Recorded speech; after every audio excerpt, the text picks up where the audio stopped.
Bonjour à toutes et à tous, j'espère que vous allez bien. Aujourd'hui, c'est ma première idée lecture de 2026.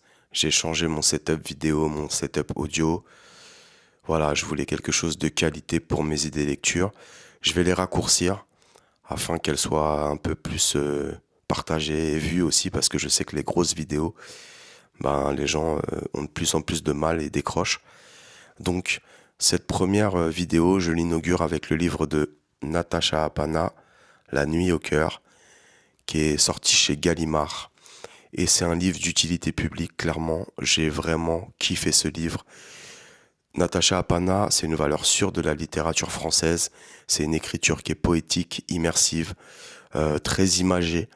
Et c'est fluide, c'est assez simple à comprendre. Même si parfois vous êtes obligé d'aller dans le Dico ou sur Google pour chercher des mots. En tout cas, c'était mon cas. Euh, c'est ce que j'aime aussi, mais pas trop. Donc voilà, je pense que dans l'écriture de Natacha Apana, il y a cet équilibre. Et puis c'est un livre d'utilité publique, clairement. Il a remporté le prix Femina 2025 et ça parle des violences conjugales, sur la thématique de la violence conjugale. C'est un livre qui est dur, qui est triste, mais qui est en même temps rempli d'espoir. Et je vais vous lire la quatrième de couverture.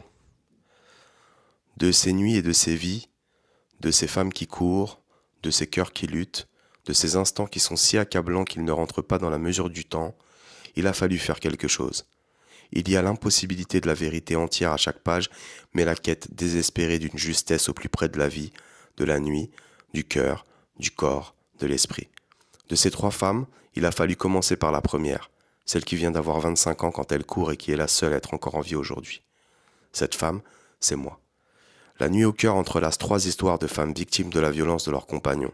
Sur le fil entre force et humilité, Natacha Apana scrute l'énigme insupportable du féminicide conjugal quand la nuit noire prend la place de l'amour.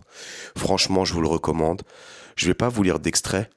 euh, je vais pas vous lire d'extrait, mais je vous le recommande sincèrement. N'hésitez pas à aller vous le procurer. C'est sorti cette année. Enfin, cette année non, l'année dernière, en 2025, aux éditions Gallimard. Et je vous conseille également d'aller découvrir les livres et l'univers de Natacha Apana, qui est pour moi une des meilleures écrivaines actives en France, clairement. Voilà, c'était la minute où je lance des roses. Je vous dis à très bientôt pour une prochaine idée lecture.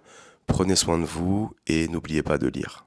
Surtout, lire, lire, lire. Cultivez-vous. La culture est une arme, le savoir est une arme, n'oubliez jamais. À bientôt. En mai 1998, une jeune femme qui vient d'avoir 20 ans court de pièce en pièce dans une maison pour échapper à son compagnon. De loin, ça pourrait ressembler à un jeu parce que parfois ils font le tour de la table à manger, feintent d'aller à gauche, à droite et renversent des chaises. Il finit par l'attraper, lui qui est beaucoup plus grand et plus fort qu'elle. Le temps que ça dure 1 minute ou 5 ou 10, ça n'a pas beaucoup d'importance. Ce qui compte, c'est le frottement étouffé de leur corps qui lutte, et plusieurs fois, le bruit sec d'une claque, le son creux d'une tête qui heurte le mur. La femme réussit à se dégager de l'emprise de l'homme, titube hors de la maison et s'enfuit en courant dans la rue, vers la droite. À cette heure noire et sans pitié, elle ne va pas bien loin. La femme a terriblement peur. L'homme la suit en voiture, accélère, s'arrête, accélère à nouveau. Il la surprend dans les phares et c'est une figure mi-humaine, mi-animale qu'elle dessine dans cette lumière jaune. Mais cela n'a pas beaucoup d'importance non plus. Ce qui compte, c'est la solitude de la nuit, le ronflement de ce moteur qui ressemble à une menace et les chiens qui aboient. Ce qui compte, c'est son cœur qui est sur le point d'exploser, une grenade. Elle finit par monter dans cette voiture. Elle ne se souvient pas pourquoi exactement. À ce moment-là du soir, elle sait que la mort est proche, mais savoir cela ne la rend pas lucide. Savoir cela ne la rend pas futée puisqu'elle monte dans cette voiture de son plein gré. Elle pense peut-être que lui obéir une dernière fois lui donnera une chance.